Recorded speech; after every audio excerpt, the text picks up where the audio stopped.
let's talk New Jersey politics real quick. And this is really a prime example how this should have hit close to home. Okay. This is Representative LaMonica McIver. Okay. She's a U.S. representative for the 10th Congressional District in New Jersey. New Jersey is my home state. And she was just recently charged for assault on ICE officers. Okay. If you don't remember this incident, this is when Mayor Ras Baraka was previously arrested when they went to go to the private Delaney Hall, where, you know, ICE runs the operations or whatever of holding a detention center now, right? So Ras Baraka's charges were dismissed. She just got these charges filed on her.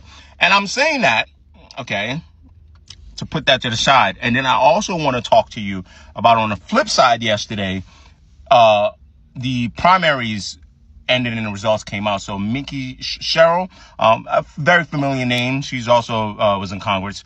She won for the Democrats. And then Jack Ciattarelli, also another familiar name, because I remember he was running against Phil Murphy and did pretty decent against Phil Murphy for the Republicans.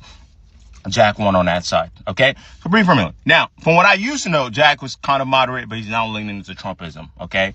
Now, I want you to put that to the side for now, because the theme of this video in New Jersey, let's call it, I don't want to sensationalize this thing, let's call it the battle for New Jersey, and how we think a lot about, when we think about, you know, presidential elections, and we think like, okay, that's about it. And then we think midterms too, but there are these pieces that are also connected, right? Because peep game, right? Peep game.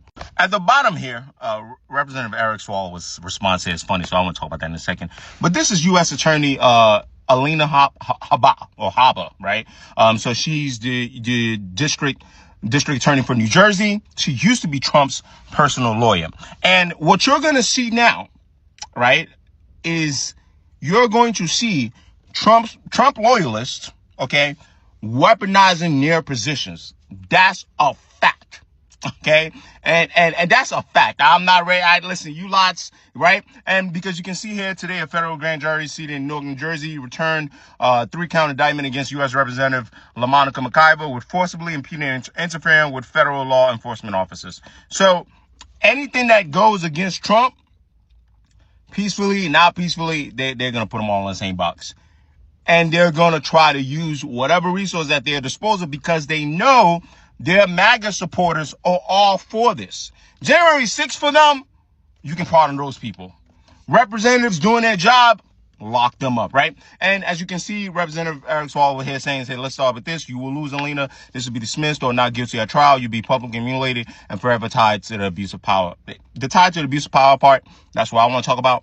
But we'll see how this plays out. Now, let's go back, okay?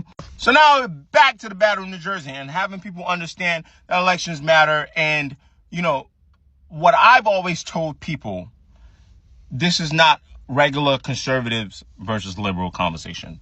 This is, I've assigned MAGA, okay? I've assigned MAGA as followers of a madman. All right. So what's going to happen now when you lots come on here and say, oh, what are the Democrats doing about it? This, that, and the third. Right. This is where that conversation comes in. OK, so for me, I would have listened to someone like Jack Ciattarelli. I would say, OK, go ahead. Let's do the debate. Let's do the Mickey Sherrill. Let's go. Let's have conversations. I would look at my congressional district and say, OK, who's running the Republican side?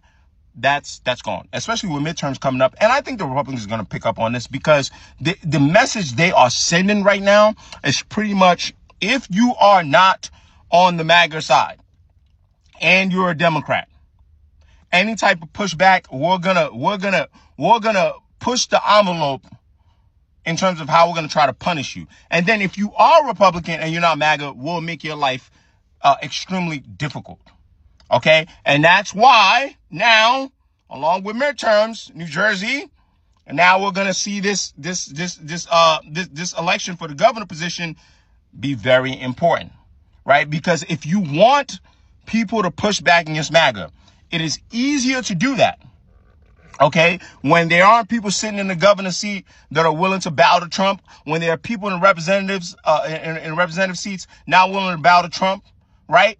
And they are, even if they are Republican, like I can tell you right now immediately, I've watched Jack Ciattarelli because he wants to win. And that's another thing when people are saying, oh, New Jersey's turning purple. No. New Jersey's always been more of a blue state, but they've given Republicans options. I mean, Chris Christie, We've given them a shot, right? In fact, there was a fact that I saw that in over 60 years, no party in New Jersey has won the governor's seat three straight terms, right? So you get 2 terms of governor, and then usually switches to the other party. So New Jersey's been a state that's willing to give a solid Republican a chance. But what's happening right now is a lot of Republicans see that they can't win without pledging fealty to Trump, so they start parroting the MAGA conversations, right? So that's where we are. I will see you lots in November.